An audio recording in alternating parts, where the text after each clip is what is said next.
Hello everyone, welcome back. Hope you're all doing fantastic. I sure am, because I'm going to be covering Crazy Raccoon versus rival esports EA.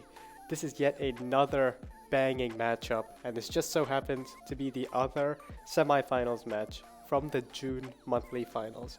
I say the other matchup because I did cover FA Nidug versus NAVI, which happened in the same month. If you haven't checked that match out yet, I think you totally should, because both teams just showed their all in that match, and the result might surprise some of you out there. However, we're not talking about that match anymore. We're going to talk about Crazy Raccoon versus Rival Esports.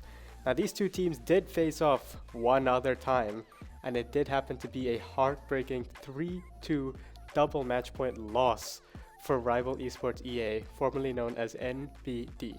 However, this is their chance now to get their revenge and take down Crazy Raccoon this month. Let's get into the draft right here. We got Crazy Raccoon first picking the RT and the rival esports picking up the Piper here. The first set is going to be played on Knockout on Gold Arm Gulch here, which has those side lanes filled with the grass, and then we have a nice open mid which allows brawlers like Piper and Grey to really thrive here. Let's look at these bans here. We got Draco, Tick, and Buster, which I think are all very cheesy options. And Crazy Raccoon just doesn't look like they want to deal with the cheese here. And rival esports banning out the Melody, the Angelo, and the Jean, which are all really solid brawlers, borderline overpowered, especially for the Melody and the Angelo here. As we can see, the Angelo with a 69% ban rate here, very warranted, along with the Kit and the Rico as well. Rico especially can be very annoying down those lanes, especially that right hand lane where he just keeps spamming it with the shots and you just can't push up into it. So let's see here, Crazy Raccoon going with the Nani as their second pick, fourth pick overall in the match here. Going with a lot of range here for Crazy Raccoon, which I think they maybe want to triple down with here, and they do. They go for the Eve, which is a very solid brawler. Feel like maybe a little bit weaker, as she doesn't really have the DPS, but those hatchlings coming in are going to be really good into the single shot brawlers that rival esports have, and obviously the ability to go over the water, even though not very valuable on this map, still offers her a bit more place to move around. And rival esports finishing it off with the Sprout, which I think is a very good pick here. Obviously they're giving themselves the thrower advantage along with the ability to block out those choke points, which there are plenty of on this map. Alright, let's get into it right now. Everyone is going to be playing on their own side of the map here. What we usually see here is a more left to right approach rather than a top to bottom here. So I think rival esports with that thrower advantage just want to wait till end game, and obviously the Grey and the Piper want to keep staying alive, get their utility, and maybe save it for late game as well. I feel like that Sprout in late game can just be cycling those walls and just putting Crazy Raccoon in those awkward positions where they can't really move, can't really attack, can't do anything other than just die to the gas. However, I feel like Crazy Raccoon do have the advantage here in this early game, as Shu goes very low. Milk Rio does get hit by the Peep, and he does get taken down by the hacks from the RT. It's a 2v3 now, but with a Sprout, you can never really count out rival esports here. However, Crazy Raccoon with some good movement, using that brawler advantage to their strengths here. They do get the kill. Good stuff. Good stuff. Good first round from Crazy Raccoon. I feel like they all played their part. They didn't die. Maybe Milk Rio overextended a little bit, get caught by that hacks gadget from the RT. But nothing that rival esports can't just reset here and come back in stronger. The wall goes down from Melty.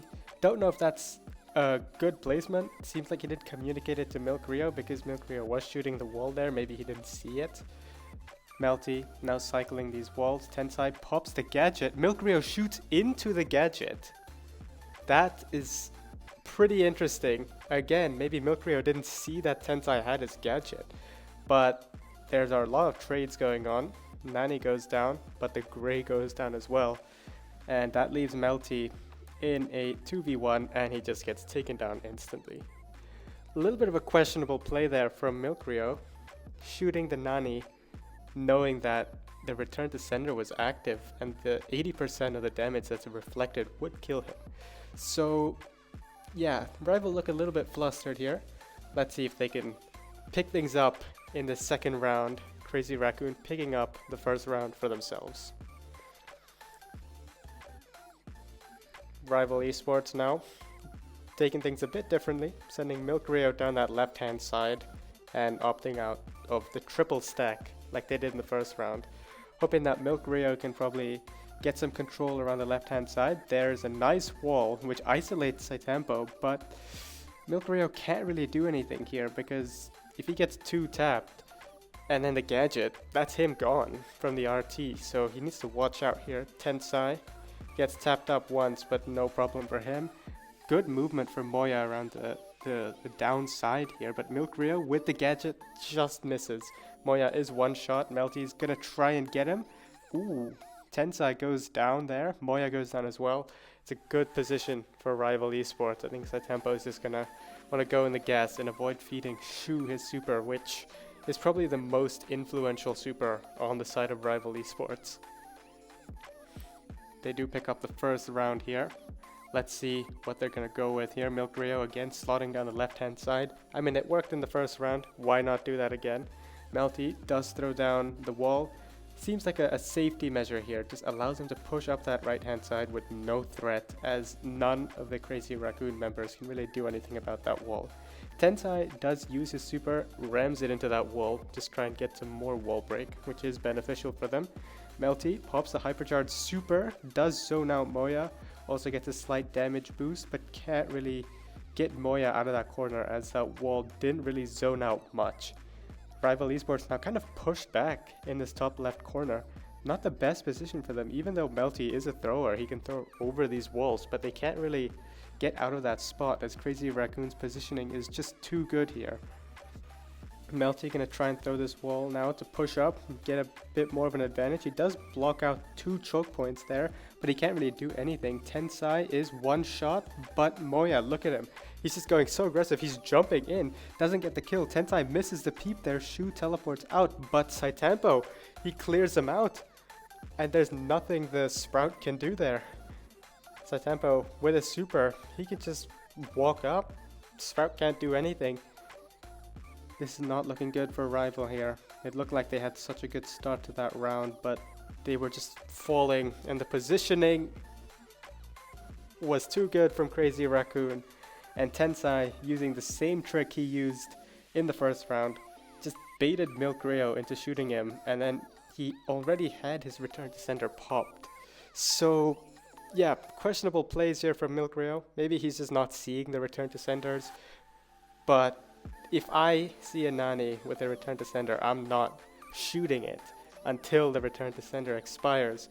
It's just Melty now in a 3v1. Nothing's gonna happen here for Rival. Crazy Raccoon take the first set.